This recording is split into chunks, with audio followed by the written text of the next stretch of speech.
जय शिवराय मित्रांनो, आज आपण काय करणार आहोत माहिती आहे? चला दाखवतो तुम्हाला. आपण आता अशा व्यक्तीला भेटायला चाललोय ना की ज्यानं काहीतरी समाजासाठी केलंय, करतोय आणि त्याचं योगदान भरपूर आहे. निसर्गासाठी, मित्रांसाठी, समाजासाठी. आपण त्या व्यक्तीला आता भेटणार आहोत. त्याचं कार्य एक चालू आहे, तेच कार्य आपण लाईव्ह बघणार आहोत या व्हिडिओच्या माध्यमातून. अथक प्रयत्नानंतर आमचे मित्र भेटलेत आम्हाला. बापरे बापरे, किती शोधलं यांना.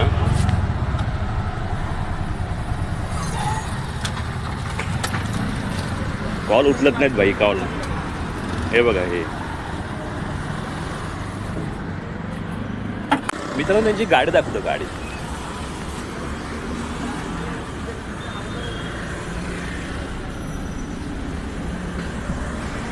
गाडीत अक्षरशः जागा नाही आहे आणि एवढी झाडं आहेत आणि ते गाडीच्या वरती लाकडं. हे निव्वळ समाजकार्य आहे. याच्यामध्ये कोणताही स्वार्थ नाही आहे, कोणतीही अपेक्षा नाही आहेत, काही नाही आहे, फक्त समाजसेवा बस. आणि फायनली आपण आपल्या बाईला भेटलो.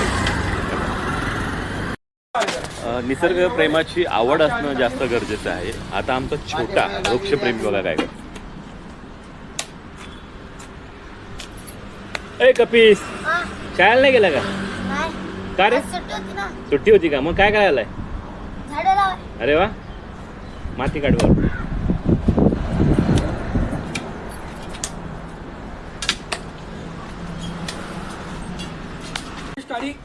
कपीस काढी आण.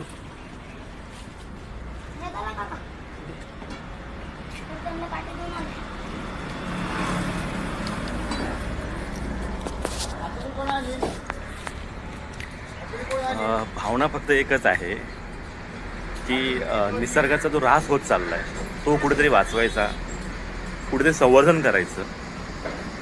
आणि आपण समाजाला काहीतरी देणं लागतो ना, एक त्याचाच एक भाग म्हणून एक समाजसेवा या निमित्तानं करायला भेटते. यांचं खूप कार्य खूप मोठं आहे.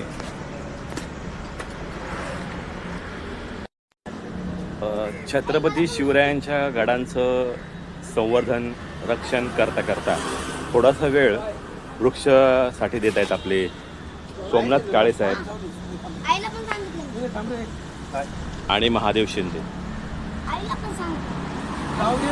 सोमनाथ काळे साहेब, कसं वाटतंय झाड लावताना? फायनली आम्ही झाडं लावून झालेली आहेत. जवळजवळ म्हणजे चेकनाक्यापासून ते 22 नंबरपर्यंत 40 ते 45 झाडं लावलेत. आणि या झाडाचं जतनही करणार आहोत. आणि आता नाश्ता करतोय आणि मस्तपैकी आता आपापल्या कामाला जातील सर्वजण. बाय बाय, धन्यवाद. झाडं लावून झालेत, आता नाश्ता करायचं आहे.